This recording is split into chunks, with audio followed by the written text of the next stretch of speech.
মালয়েশিয়ার প্রধানমন্ত্রী আনোয়ার ইব্রাহিমের সঙ্গে দ্বিপাক্ষীয় বৈঠকে বসেছেন বাংলাদেশের প্রধানমন্ত্রী তারেক রহমান। স্থানীয় সময় 22 জুন সকাল 9:30টায় মালয়েশিয়ার প্রধানমন্ত্রীর কার্যালয় পেরদানা পুত্রা ভবনের 5ম তলায় এই একান্ত বৈঠক শুরু হয়। প্রধানমন্ত্রীর অতিরিক্ত সচিব আতিকুর রহমান রুমন জানান, বাংলাদেশ ও মালয়েশিয়ার দুই প্রধানমন্ত্রীর প্রথমে একান্ত বৈঠকে অংশ নেন। এর পরপরই দুই দেশের প্রতিনিধির দল নিয়ে উচ্চ পর্যায়ে দ্বিপাক্ষীয় বৈঠক শুরু হওয়ার কথা রয়েছে। বৈঠকে বাংলাদেশের পক্ষে পররাষ্ট্রমন্ত্রী খলিলুর রহমান, বৈদেশিক কর্মসংস্থান মন্ত্রী আরিফুল হক চৌধুরী, জ্বালানি ও বিদ্যুৎ প্রতিমন্ত্রী আনিন্দু ইসলাম অমিত, পররাষ্ট্র প্রতিমন্ত্রী হুমায়ুন কবির সহ ঊর্ধ্বতন কর্মকর্তারা অংশ নিচ্ছেন।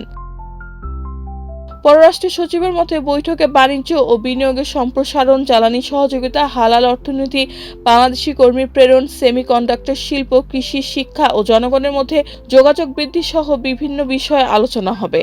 দ্বিপাক্ষীয় বৈঠক শেষে দুই প্রধানমন্ত্রী যৌথ সংবাদ সম্মেলনে বক্তব্য দেবেন। পরে মালয়েশিয়ার প্রধানমন্ত্রীর সরকারি বাসভবনে আয়োজিত মধ্যভোজে অংশ নেবেন প্রধানমন্ত্রী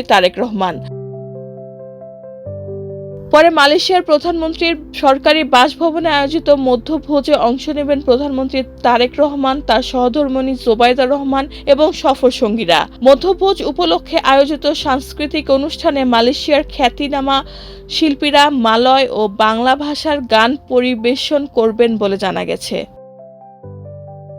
রেহানা বেগম, প্রজন্ম 24।